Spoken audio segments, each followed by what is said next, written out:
All right, welcome.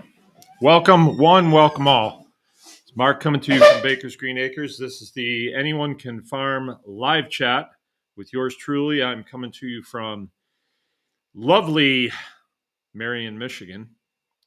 It's in the northern lower part of Michigan. Ooh, that was funny.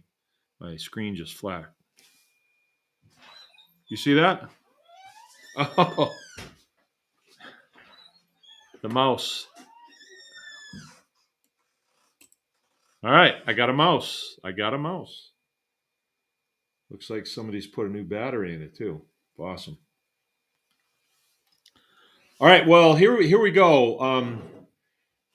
Tuesday night is our flagship night. It's October 11th, 2022. Our subject tonight is more like a statement that I would like to expound on, and the statement is take your place. And I actually stole it. I stole it from Jordan Peterson. Right, I've been listening to a little Jordan Peterson lately, and I kind of like the guy. I know he gets kind of a bad rap from certain ones here and there, but he does make a lot of sense. To me, he does. I mean, he's definitely a conservative, or more conservative, and that's why they hate him so much. But he's just a free speech guy, and I think he makes a lot of sense in a lot of stuff that he talks about. But anyway, our show tonight is going to be sponsored by the Anyone Can Farm Homestead Hog Harvest. And we have two of those actually three of them coming up. We have two of them coming up on Baker's Green Acres, and that is going to be the October 24th through the 26th. It's right around the corner here, folks. Hog Harvest, and the November 4th through the 6th Hog Harvest. And then we're going to be at the Clerics the very next weekend in November. So that's kind of fun.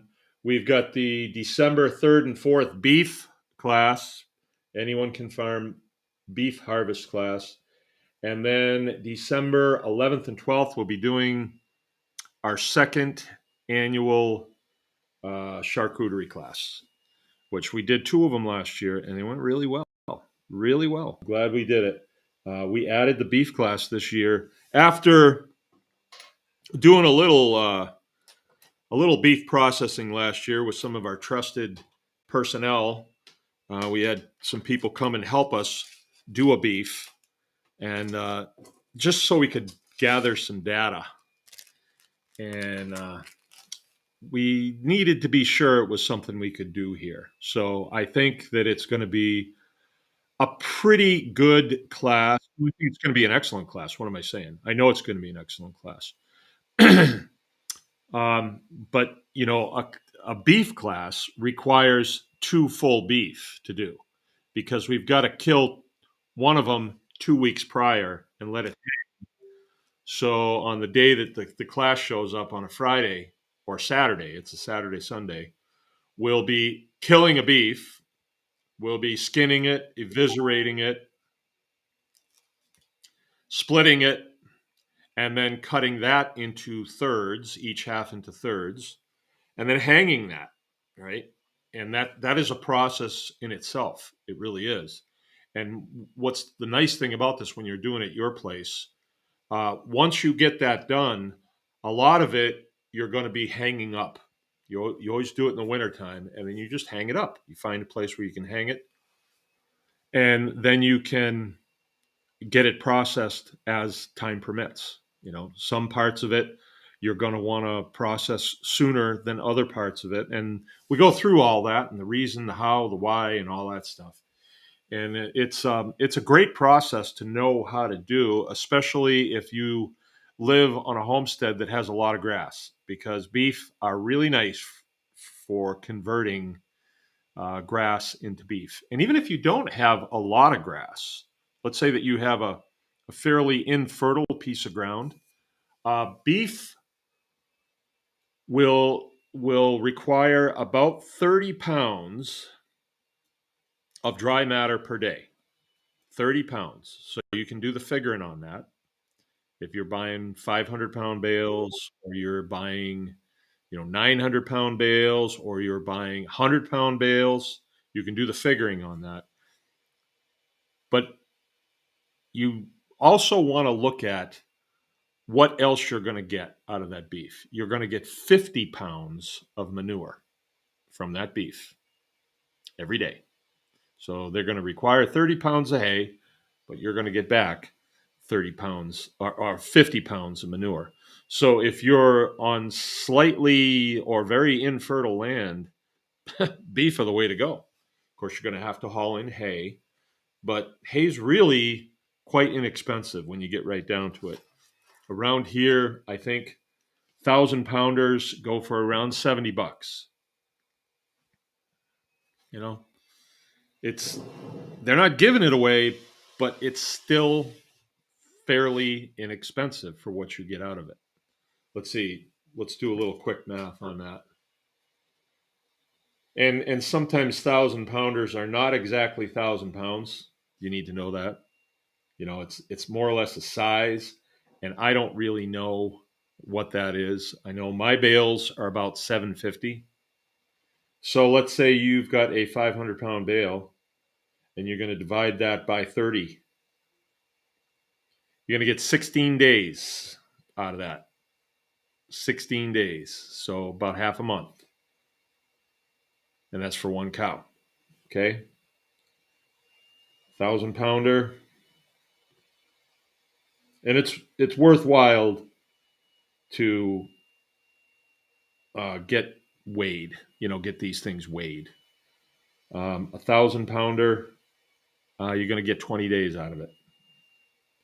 So let's say you've paid $70 for a 1,000-pound bale, divided by 20 equals, it's costing you $3.05 per day to feed that cow. Okay, what are you getting for that 3.5? I get an average of about, I would say, 3 gallons of milk per milk cow. Now, at the beginning, I'm getting 5, almost 6, and then towards the end, I'm getting 2, of their lactation, right? But so I usually figure about 3. So per day, 3 gallons of milk in my economy equals $30, $10 per gallon. So I'm making $30 a day off that cow, and I got to subtract 3.5 off that, right? So, I might as well just do it. 30 subtract 3.5 and 20. I'm still making $26.50 a day off that one cow. So if let's say I'm milking 10 of them, do the math, just add a zero, I'm making $265 a day. Now that's provided that you have a customer base, you have all your equipment paid for, and so on and so on and so on. But you do the math on these things before you just jump in and and uh, and start this. But let's see, where was I going with that? No, anyway. Another thing to look at is let's say I'm spending $3 a day, 3.05 per day, and I'm feeding beef cattle. All right. If those cows will gain off of that 28 pounds or 30 pounds of dry matter, if they will gain 2 pounds, what's 2 pounds of beef worth? Right. So, the average, I guess, I don't even know what they say the average cost of beef would be, but burger now is, I think it's $5 at the store. And so you would have to say on the low end, a pound of beef is, say, $4. On the high end, I've seen it $20. So what's the middle ground there? And you're gaining up to 2 pounds of those per day. So let's say you say the middle ground there, 20 on this end, 4 on this side, You say the middle ground is going to be, say,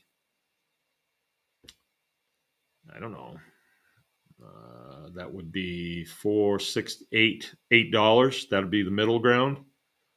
Uh, and you're gaining two of those a day, 16 in beef you're gaining. And I know it's not all beef, but so probably I would back that down to probably right the minimum 5, but you're gaining $10 per day and you're spending $3 to get it.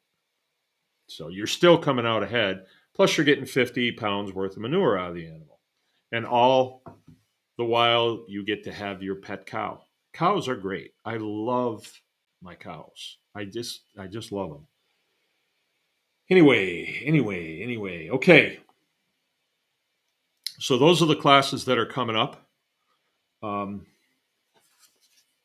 I I had a whale of a day today. The last couple days have just been outstanding. Just beautiful, beautiful days.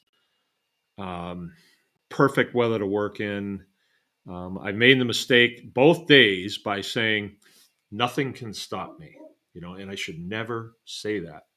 Today, I had one of my milk customers stop by, and this guy, I met him last week, and we got to talking. And he says, "Oh yeah, I just got out of the military a few years ago." I said, "Gee, what did you do?" And he says, "Well, actually, I was an F-18 pilot." And I said, "No." He says, "Yeah." I said, "Really? How long did you do that?" He said, 10 years. He was fought in the Gulf War. Um, you know, I mean, there's no mistaking when you have a conversation with a carrier pilot that they're very serious about what they're saying, and found it a fascinating conversation. And then he came today, and I was like, "Hey, how you doing?" He came right over, but we stood there and talked. My son Frank timed it, and it was 3 hours and 15 minutes. And so my saying that nothing can stop what I'm going to do today, I should never say it, because every time I say that, something happens. Fascinating conversation though. If like I was in aviation, but that's a different type of aviation. That is carrier aviation, and um, just just fascinating history and knowledge, and just understanding about who we are as a country and the things that we do as a country. And it led me right into my subject for tonight. And my subject is a statement, and it's take your place. Take your place. And I want to talk about homesteading.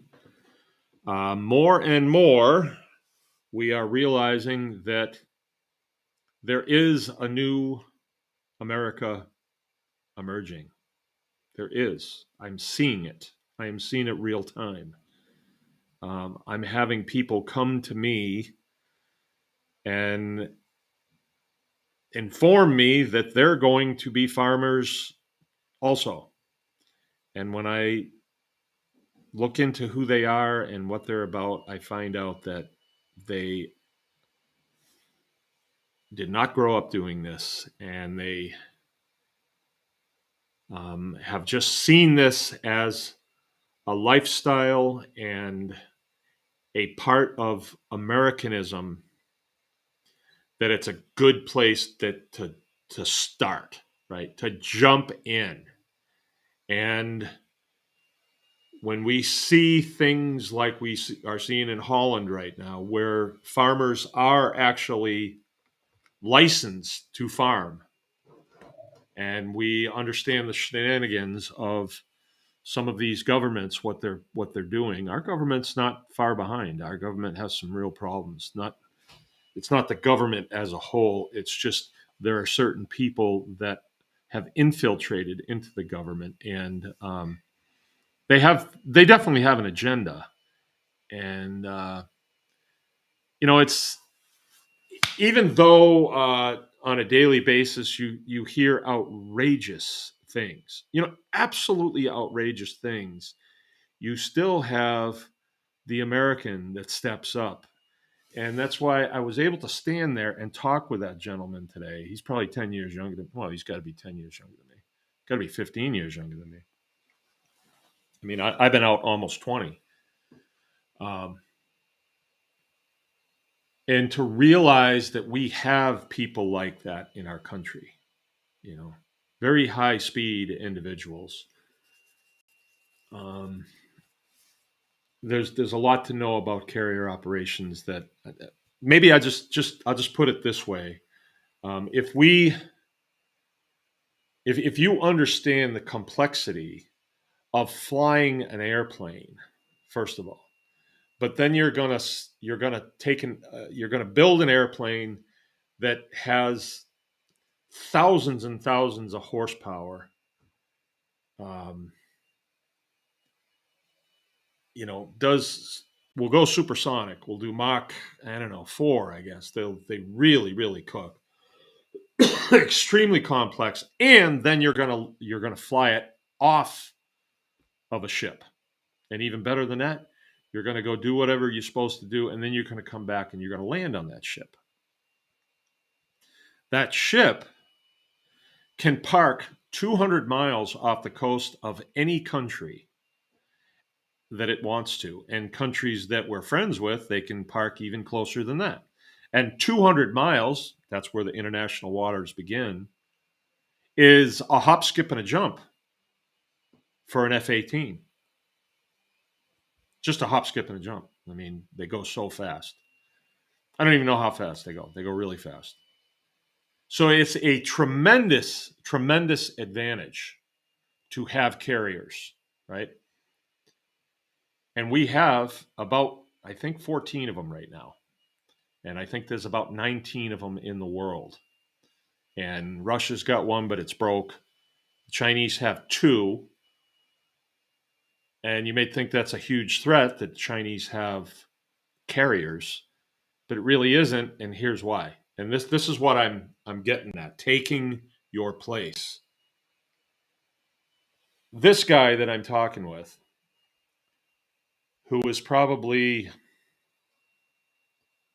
0.1% of Americans, maybe, or less. I mean, just very small percentage of people that want to do that, and of the people that want to do it, of the people that can do it, and then there's another group of people that are willing to do it, right?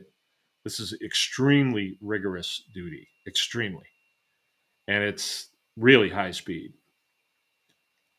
Um, you know, you have to make decisions. You have to make 10 decisions in a second. You know, it's very, very difficult to do. There's not many people can do it. But this guy was taught how to do this by a guy that was maybe 3-4 years his senior, who was taught to do it by a guy that was 3-4 years his senior, and so on and so on and so on, all the way back to World War I, when they had this idea, hey, we could fly an airplane off of a ship. Yeah, we'll just put a big deck out there and we can head it into the wind and we can take off on the ship. And that'll give us a great advantage. Then we can see what the other guys are doing. We can find out where the other ships are with this fabric covered airplane that will take off and go out, look around. Hey, they're over there, right? And then come back around and land on that ship. Did all of them make it? Heck no. Heck no. But for every mission that's flown, there's a tremendous amount of information that is gleaned. And then you get an airplane that goes a little faster. Oh, this one's really good, Tony, but be careful with this one when you're coming in, you know. And then a little faster, and then we maybe take a break from it for a few years, and then they decide, hey, we can not only look at those ships, but we could drop bombs on those ships. How about that? And then they pour a bunch of money into it, and the program gets going faster and faster. You have more pilots that are training more pilots. Pilots always train pilots. It's not non-pilots that train pilots. It's always pilots that train pilots. And these are special pilots. They're pilots that land on ships. And then you get into World War II and you've got faster planes and you've got more carriers, and now you have a catapult that will push the airplane off the end. And then Vietnam era, you've got turbine-powered airplanes that are twice as fast as World War II era piston aircraft, and so on and so on. And it just progresses. And then the Chinese say, hey, we want to get in on this too. So they build a carrier. They build an aircraft carrier. Where'd they get the plans to do it? Maybe they got them from Nancy Pelosi. Who knows? But they build a carrier. And then hey, take pictures of the airplanes. We'll build an airplane. They build an airplane. Now all we need is pilots. Well, who are we going to get to train our pilots? I don't know. We don't have any experienced carrier pilots. So who are we going to get to do it? And that becomes the problem. I mean, even let's say that you got 10 pilots from the United States that would be willing to go over and train them, which we're not. That's not enough. You've got to have a rather large cadre of people that understand carrier operations, and they're never going to understand it. They're 60 years behind, 75 years behind us in carrier operations, right? I don't know if that equates very well to homesteading. It does in my mind, because it is a training issue. It is a training issue. And I have titled this Taking Your Place. All right. So we are capable of unbelievable things as Americans. We really are. And part of what we are capable of is extreme resistance. And you see this happening in our country right now. Because of our Constitution, you have people that are very vocal about resisting the direction that some people would like to take us. For instance, I probably won't be on YouTube very much longer because they went back 2 years and they found something that I said 2 years ago, and they gave me a strike. And that's 2 strikes for me. So Jill went through and she did what she could so she could try and scrub all my videos of things that I've said. But I'm not about that. I'm not about being careful about what I want to say. I have the right to free speech, and it is extremely important to the survival of the republic for people to speak freely about how they feel. Now, YouTube wants me to say certain things. They're trying to get me to compel my speech. They're trying to get me to say they got me on medical misinformation. So I'm supposed to go along with everything that was said on mainstream media about the what and the antidote that they say that you're supposed to have. Yeah, we're on Rumble too. We're definitely on Rumble. Hi everybody, Ballistic Mystics with us. Melissa's with us. Whoa.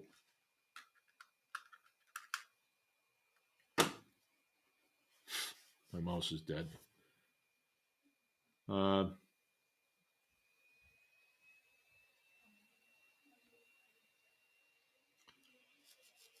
White Acres Heritage Homestead's with us.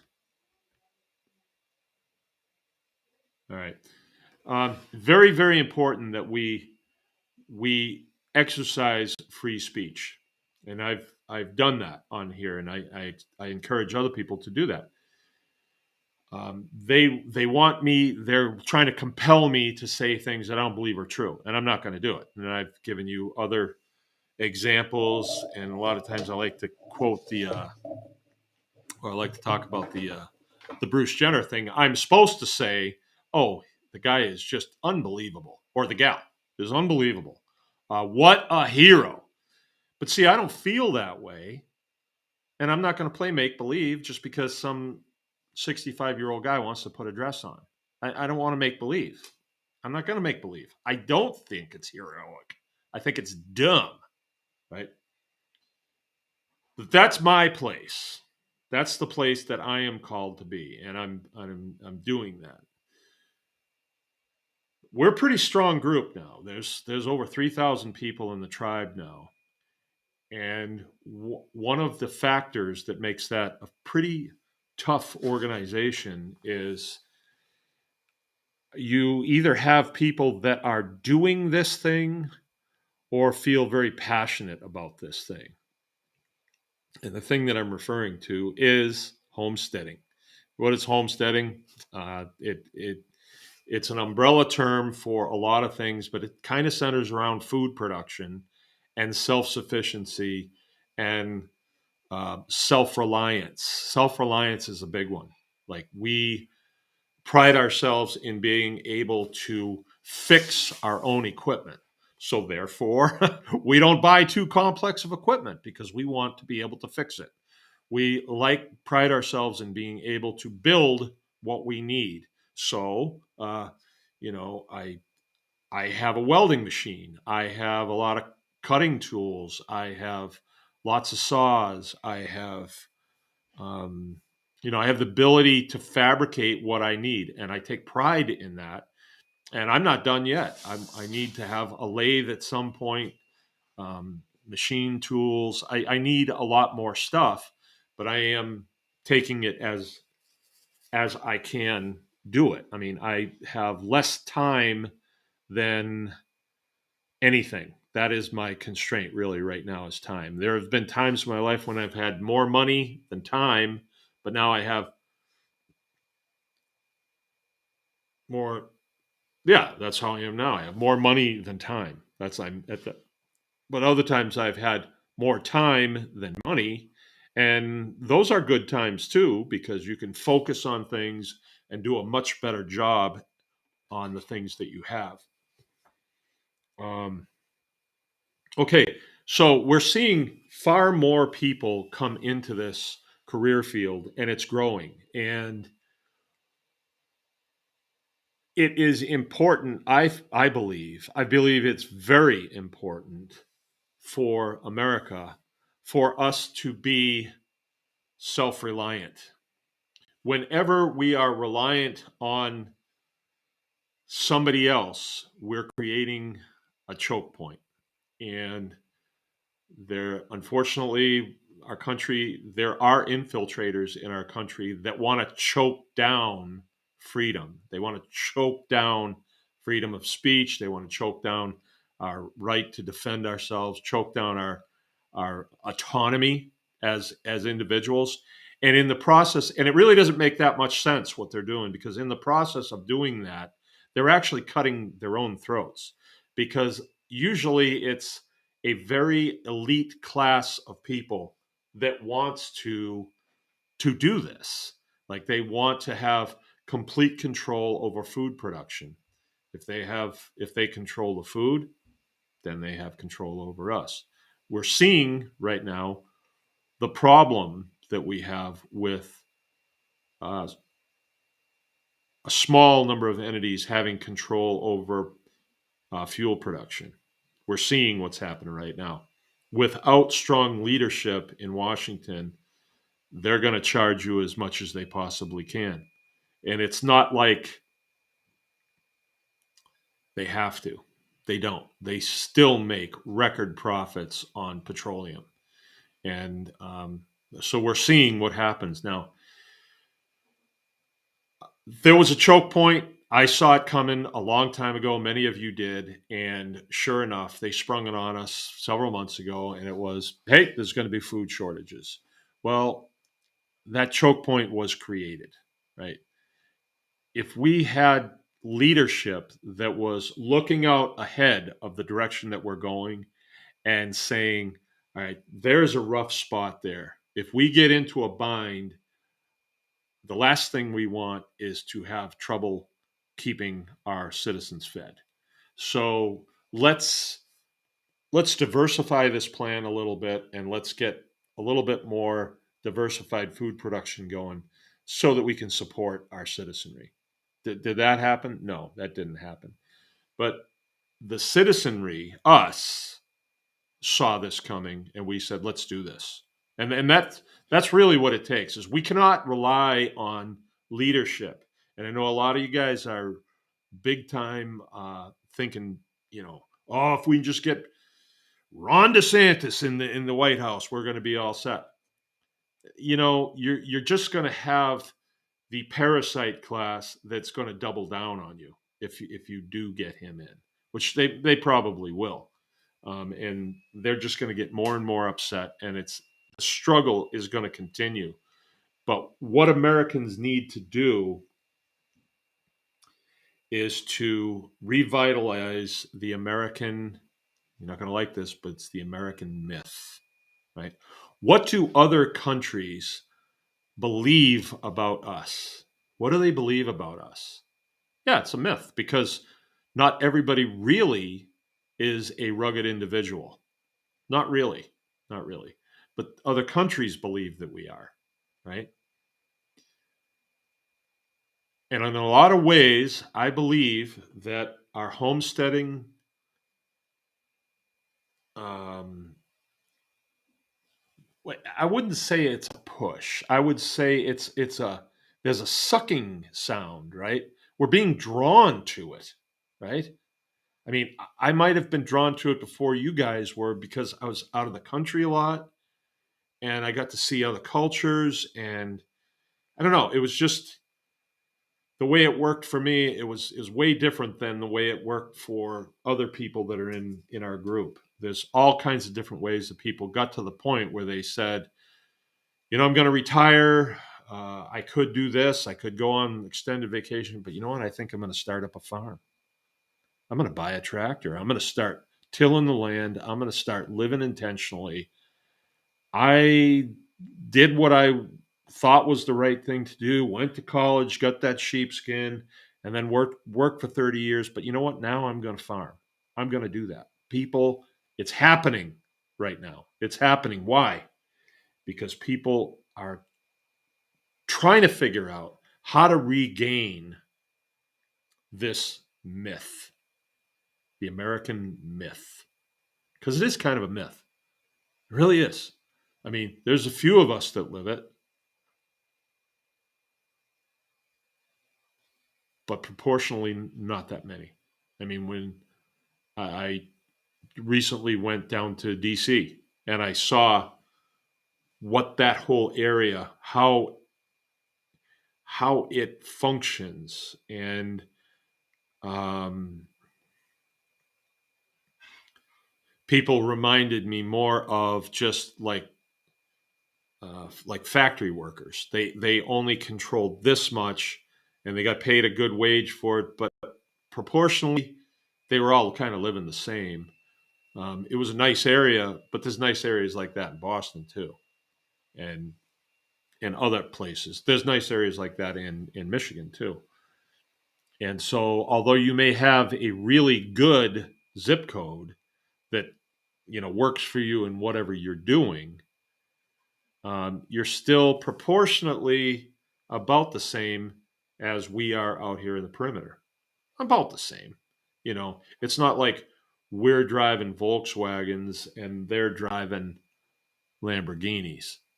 We're all still driving things with wheels on them. It's not like they've got transporters and we've got Volkswagens. It's not. I mean, it may be a bit of a stretch, but like we don't have to have Lamborghinis here, and we don't even want Lamborghinis here. Um, you just it's very it's driven. That's status driven, right? Out here, we're more utility driven because of the lifestyle that we live. So what's coming? I don't have a crystal ball, but I am in this, and I do have a lot of contacts. I do talk to a lot of people, and throughout the entire time that you all have known me, I have said to you that I'm optimistic. And, I said that to my pilot friend today. Dave's his name. And I said, I don't know where it comes from, man, but I got optimism just welling up within me. Like, I feel like just around the corner, there's going to be good things happening for my country. Like, and I tried to think, well, is it just me that feels that way? And he said, no, I feel the same way. I can't tell you why, but I feel the same way. But at the same time, I'm having I'm knocking it out of the ballpark here as far as running the farm. I'm doing really well now, right? There was I had Susan Greaves over today, and she was telling me about some of the problems that they're having starting their homestead up. They're in it 2 years. She's got like 4 cows, and she's got like 15 pigs, and she's got a lot of things going, a lot of balls in the air. I really have to hand it to her, but it does creep up on her every once in a while, and she's kind of saying, I got a lot going. I got a lot going, and I got to get this done now because I'm fighting the clock. And I told her, it might look like I got it made here, but there was 10 years there where we weren't sure what was going to happen. It was not a slam dunk. It took an intentional bearing down, and the days that I didn't want to do it, I had to bear down anyway. And now I'm to the point where, hey, I don't have to build that fence again. I did that 15 years ago. Hey, I don't have to do that again, whatever it is. I don't have to put another roof on this house. I don't have to do that. Those things are done. And now I'm building a new chicken house. And I'm able to step back from it a couple steps. And this is my place. This is my place in this thing, this new America. Like, I am a cog in the wheel. And it is very important for me to do this the best I can. And I am here to encourage and inspire and motivate and equip you to do the same thing if you want to. If you didn't want to, I don't think you'd be here, right? But you are here. And so you must see something, and I am here to encourage you and tell you to take your place. As I thought about this today, how the direction that this is going to. Hey, and I'm going to ask you for questions too. I'm not going to go real long tonight, and I will answer some questions about this if you want me to expound on something. But if you have something that strikes you in this lecture, I guess, let me know what it is in the comments here. I'm going to read them here in a minute. As I was thinking about this today, I thought in some ways this community reminds me of a church experience that I had, right? I'm not saying wait for me to assign you a spot. That's not what I'm saying. I'm saying take your place. Your place. And you have to be sober about it. You might want to be the head rainbow pony tamer, but again, be sober about what we're doing here. Don't you know?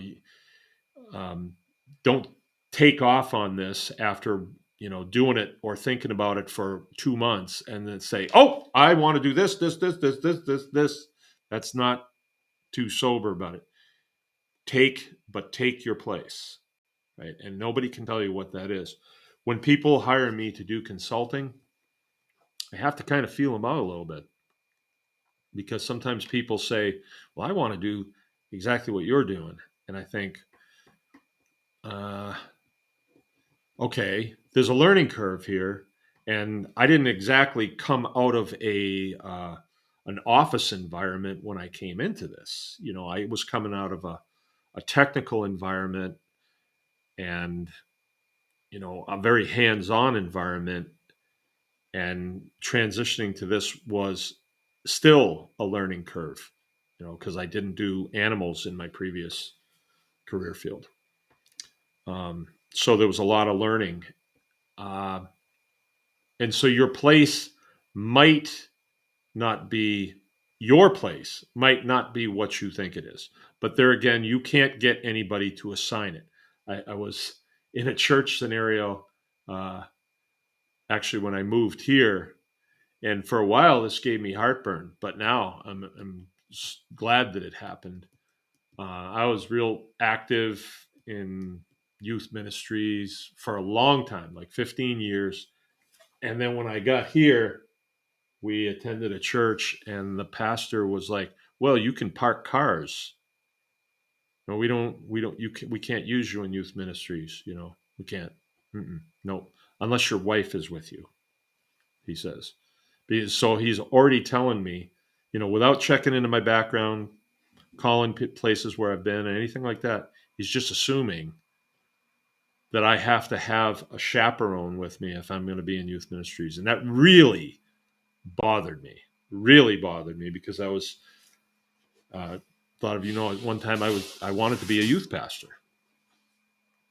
and I think I probably could have done that, but I don't know if I'm really put together for that. I'm not as diplomatic as I need to be for that. So anyway, it didn't work out. But in that scenario, I mean, it was a community of people, and here's the head weenie saying, "You look like a mule skinner. Why don't you go out and skin mules? That's what you're good for."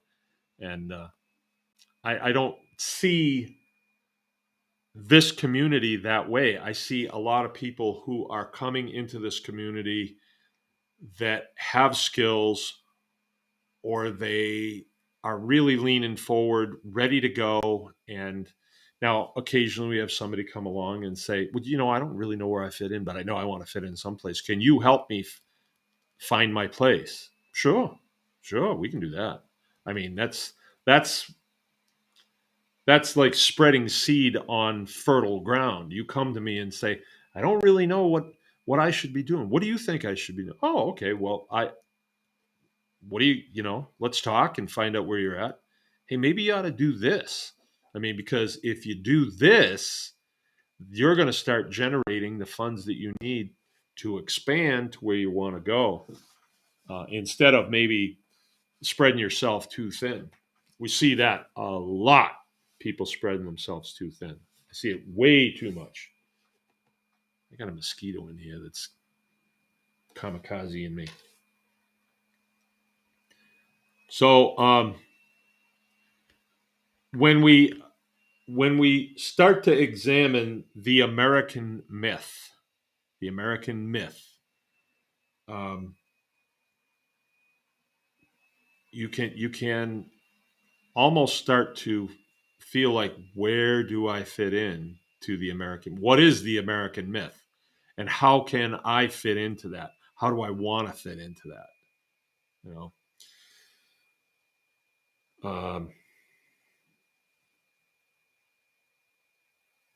when I think of the American myth, I think of my childhood and the guys like my father and his peers, that whenever I was with them, they were, I mean, these were real tough men that made things happen, that not only were they extremely capable, almost all of them were veterans from coming out of World War II. Extremely, I guess you can tell I've been listening to Jordan Peterson, but they're extremely dangerous men. Extremely dangerous men.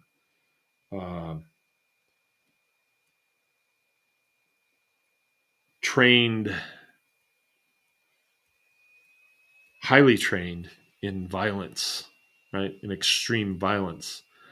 But they were restrained people. They were violent men, and they were extremely capable men, but they channeled it. My father was an electrical engineer, and he ran the electric light department in my town, and it was a pretty small town when we started. I think they had like 6 line trucks, but then the town grew, and it grew pretty fast, and the light department became pretty big, and so he had quite a few foremen that worked for him, and he had them to the house pretty regularly, and they were very capable men. But I remember they were kind. They were um, looking out for the weak. They were like gentle warriors, right? You would not push them, um,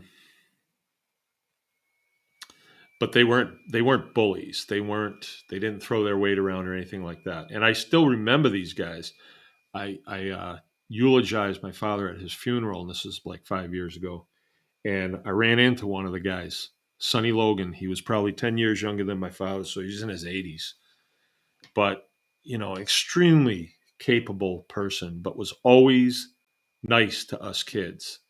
And a lot of my peers now that are in their 60s are actually in some ways the same way. A lot of us that chose military service are in some ways the same way. And for me, that's my place. I embrace that, and that is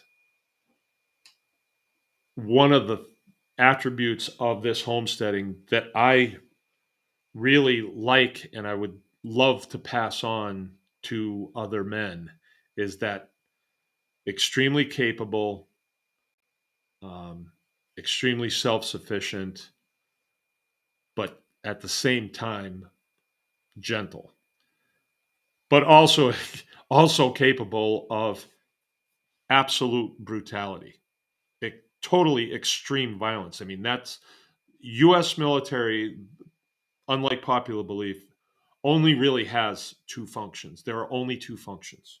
You ask anybody, and they will, when you get right down to it, this is what we do: we kill people and we break stuff. That's all we do, right? Once in a while, you'll see us doing some humanitarian mission, but there's always an ulterior motive when that's done. It's never done uh, to bring rice to, the Cambodian people. We're doing it because we're gathering intel on the way over, or we're doing it for a photo shoot, right? Just so when we make mistakes, it softens the blow. That's what that's for. But you ask anybody, and that's what all the training is about. It's all to kill people and break stuff. And the way our leadership in this country, if this country was led by people like my father, he would say, "Oh no, I want you guys to be far more efficient at killing and breaking. I want you to times 6. I want you to ratchet it up. Hopefully, we don't have to use it." And he would mean it. After what he went through, he would mean it. But if you have a tyrant come along, like an Adolf Hitler, there has to be a balance to that. There has to be. And luckily, the Allied forces in World War II did squash the Nazis. Um, but there again, I believe that there was factions in this country that brought them here because of they were a lot of evil people in the Nazi Party, because that was one of the prerequisites of being in there was to be, you had to have pulled the stops on your humanity. Um, but there was a lot of very smart people too, and so they brought them over. Operation Paperclip. You can read all about it if you want to. And I think that's some of the problem that we face now, is because they always want to get control of the people, and we don't need that. We don't need to be coddled. We need to just be left alone. And I don't think that it's any different in any other discipline. We happen to be in the homesteading discipline, but if you're in manufacturing discipline, it's the same way. Get the hell out of the way with your regulation. Get out of here. Leave us alone. What some of the things that went on during the Wu flu, unbelievable. They used OSHA as a strong arm to force people to do things that were absolutely ridiculous, you know. And it was strong men, and I know some of them that were able to resist very well. They did a very good job of resisting because it is their place, and they took it. I wonder if this is making sense. It makes sense to me. Um, all of a sudden, I see Crunchy Mama just come in, and I think we can all there's people in this group that we can look to, and there's times when it seems a little foggy to me, like where am I going? Then all of a sudden, I'll get something on my phone, and it'll be Sean Kelly doing something, and I'll say, "Oh yeah, okay, I know the direction we're going now." And when times get tough here, and I'm trying to figure out what are we doing? What is it that we're trying to do? And then I see the progress that's being made where people are taking their place. They're not waiting to be assigned. They're taking their place. Now, is that place going to be the place where you always are? No. I mean, I've moved so many times since I've been here. I mean, when I first got here, I couldn't even go to the feed store in town without having some major thing go wrong in my head. Like, don't these people know how to run a business? And now I've gotten through all that. I can kind of interface with the civilian community pretty well, and it's not a big deal. But at first, I just soon stay here. I just couldn't handle how dysfunctional it was. And but now things are okay. All right. Well, I've gone on for nearly an hour about taking your place, and what I'm trying to do is I'm trying to reinforce that this is not a hobby that we're playing around with. The principles that we talk about at Anyone Can Farm can be applied across the board. Self-reliance. Self-reliance is so important. If you're not relying on anybody, you're not creating a choke point to where, you know, and I love to use the example of the Walmart greeter guy telling you that you got to put a face diaper on. You're at a place where nobody can tell you what to do, and that's where you want to be. Our country is made up of individuals that create the whole. Like townships create counties, counties create states, states create the whole. But at the township level, it's all a bunch of families. And, if there's some crazy stuff going on at the township, the families can go in there and say, no, that's not how it's going to go. We're not doing that. We're just not doing that. And that community is really the level of that is the highest level of importance is the community level. And so in this community of homesteaders, there's lots of room here. There's a lot of room in this foxhole. Nobody's saying there's no room for you in here. You want to set up a school facility, you want to set up a butchering facility, you want to set up um, a farm facility, distribution, preservation. And what I mean by that, there's a really good opportunity for somebody to set up a kitchen and start preserving what's being produced, right? Canning, right? And all of these things can be done. You know what else we need? We need a constitutional scholar as a homesteader that can really bring home the simplistic beauty of the U.S. Constitution to the intentional liver, the intentional living man, how that applies, and someone that can speak with like extreme believability, because a lot of the things that get said, like, well, raw milk's illegal, and oh, the 30-30, that's a good brush gun, and oh, the DNR, they have more authority than the state police. All these spells and incantations that just get repeated over and over and over again, and nobody really can get to the bottom of any of these things. We need to do that. We need to get to the bottom of these. So that'd be a great place for somebody to come in and get real smart about some of these things and be able to, you know, dispel some of these dumb rumors. Maybe that's me. Maybe I'll be moving into that sometime in the future. I feel like right now where I'm at, okay, I'm done with my rant. I'm just going to tell you where I'm at on the farm. I some days think I am the luckiest guy.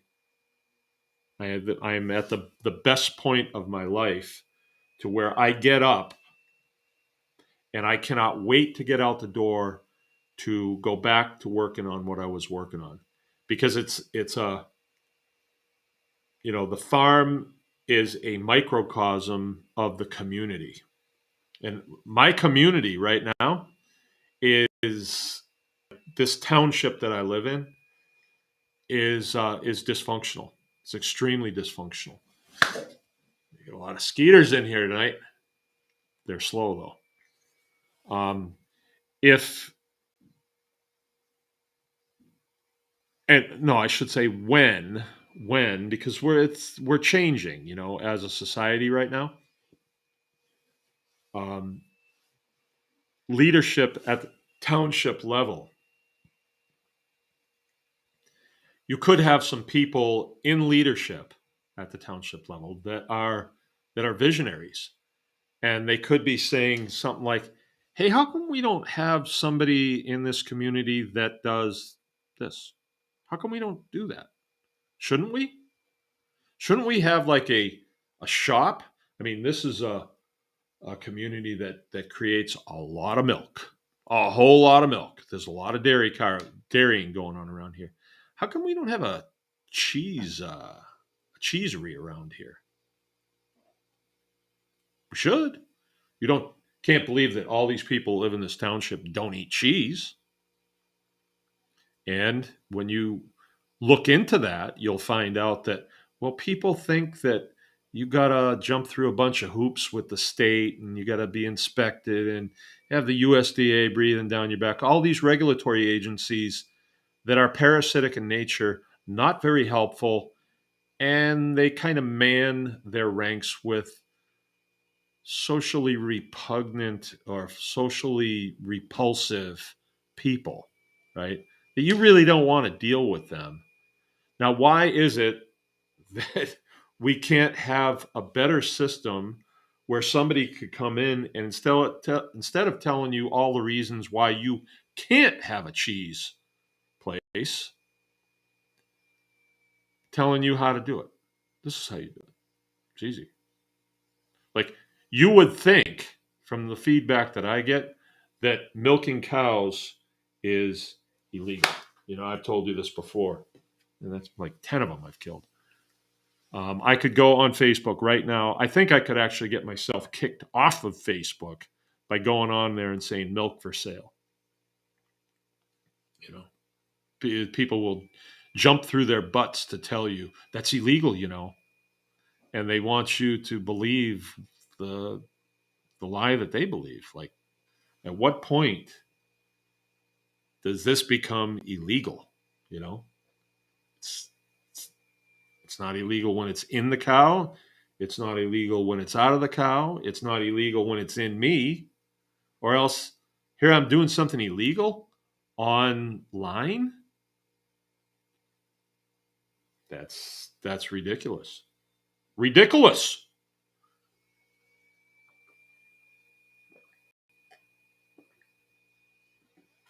Oh, man. No wonder why there's so much pushback against milk, because it is so good. Wow. You get so used to that, you can't even begin to think about drinking milk that's not okay. There's my mouth is working again. How about okay? So now I can read some of your comments, and then I got to get going.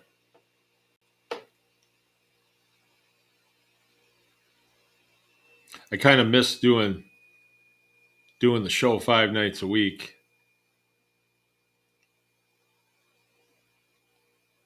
Uh,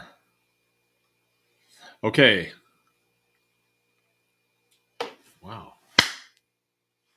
They're easy. Wow. There was a lot of comments on here. Let me read them. All right. Belva's with us. Hi, Belva. Melissa Huck. White Acres Heritage Homestead. I'm going to have to look you guys up, see what you're doing, see where you're at. I see a cow and a pig. Cool. Ballistic Mystic. We fought a mad king so we could homestead our own land. It's good to be better armed than our adversaries. You know, that's very true. Um, and we outnumber the parasite class probably 100 to 1, probably more than that. It's probably more than that. That's just a small, but we have to know that. And if we clan up in our communities, then we can share information, and then we can watch each other's back. And I'm not saying we need to do this. I'm saying we are doing this. This is what this is that we're doing. We're taking our place. And yes, Melissa, I'm on Rumble.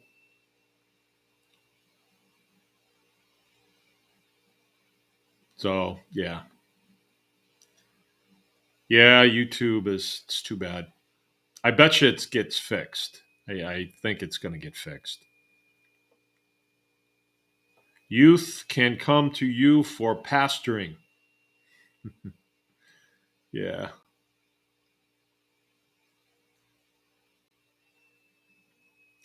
Ballistic Mystic says paperclip could have been called pharmaclip or pedoclip. You know, here I am, David Duncan. I'm saying we need a constitutional scholar. The Constitution is not, I don't think we need a scholar to do that. I think we just need a high school graduate that can read, or not even maybe a high school graduate.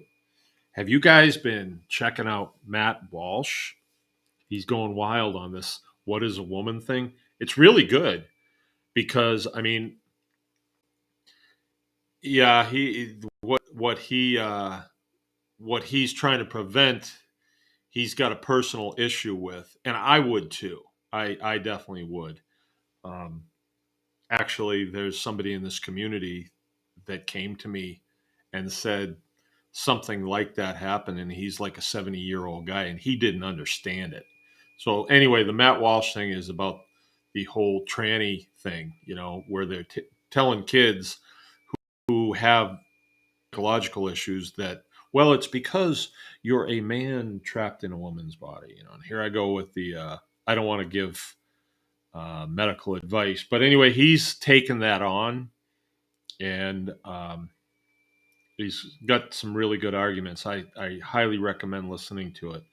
And you know, he's not anything special. He says he's got a high school diploma, and that's it. And then he was a shock jock radio guy for a while, but he seems to be very intelligent. I like listening to him. I think he's pretty good. Matt Walsh, the Daily Wire. All right, Keith's with us. Keith, I got to hand it to you, brother. You gave me the idea of using PVC as skids on the back of my chicken tractors, and I tried it. It sounded like a good idea, so I tried it, and I tell you what, that was a darn good idea. I took let me go to the board here real quick. Our chicken tractors are like this, and we have to pull them along. Yeah, let me go here.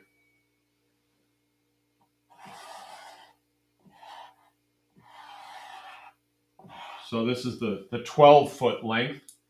And I left a little bit of this 2x4 hanging out. Right, so these are made with, I use conduit for the sides, and then I ripped a piece of wood to go on the top and everything.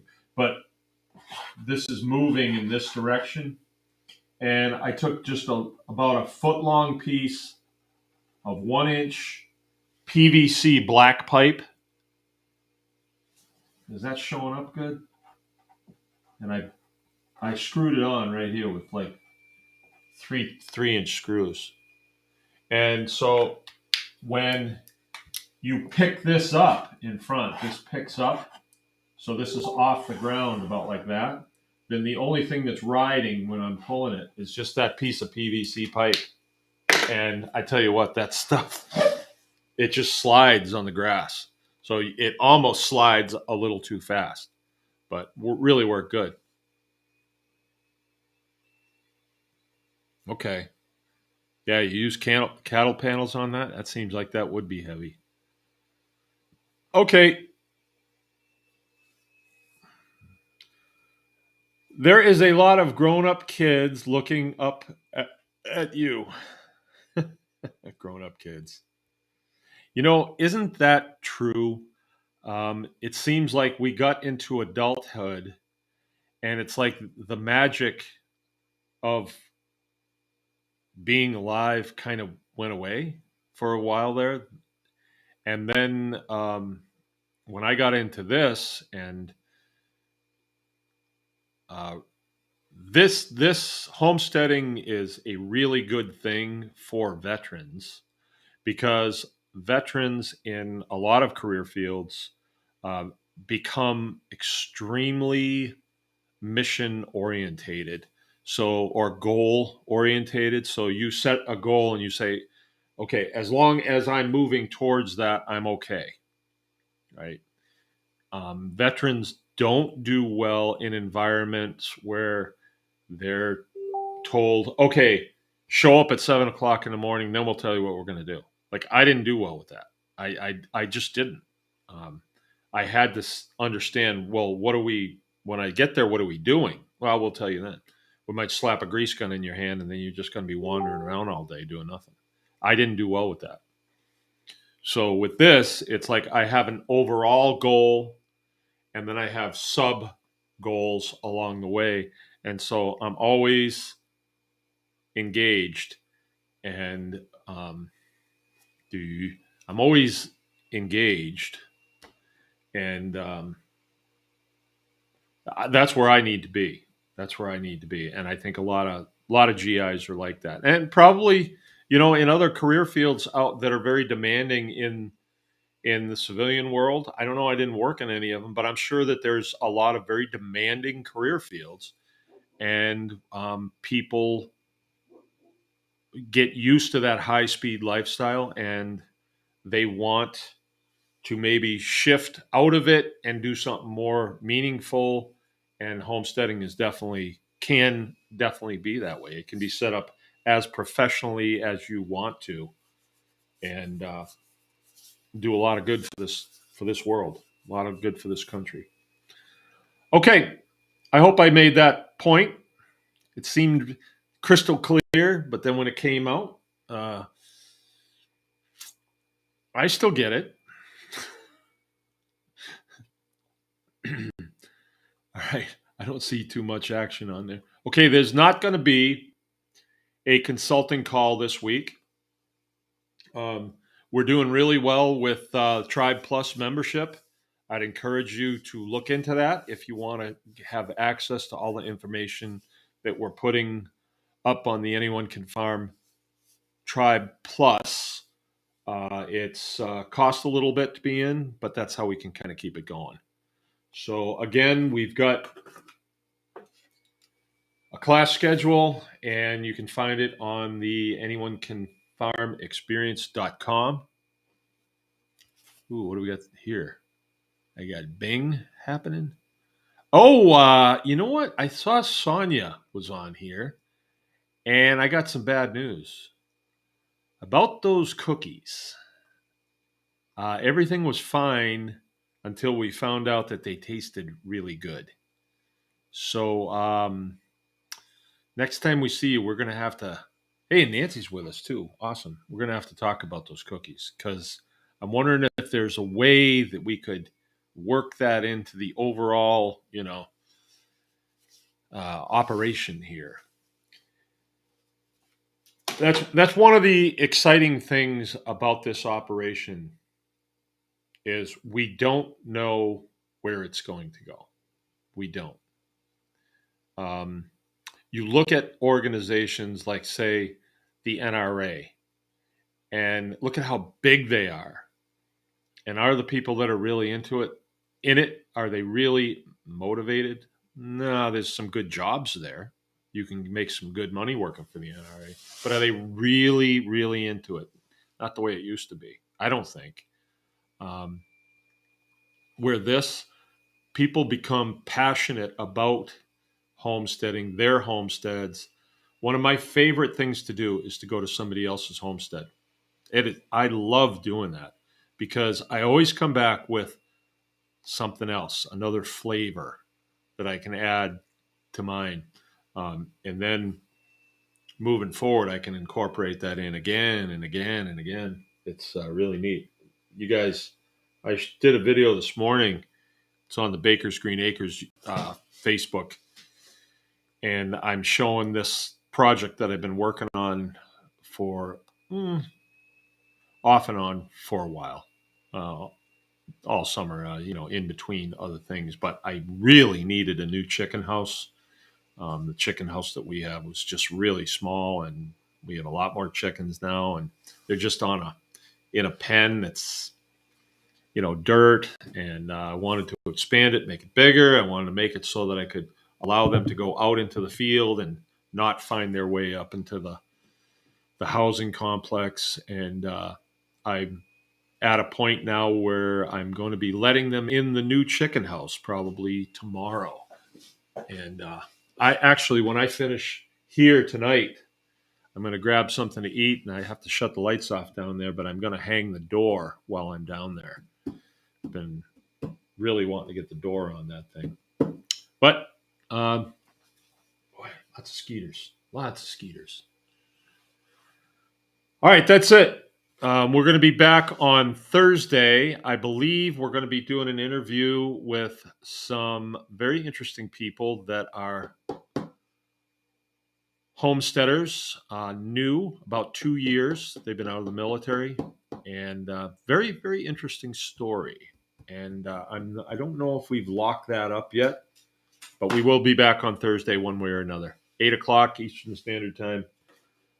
All right.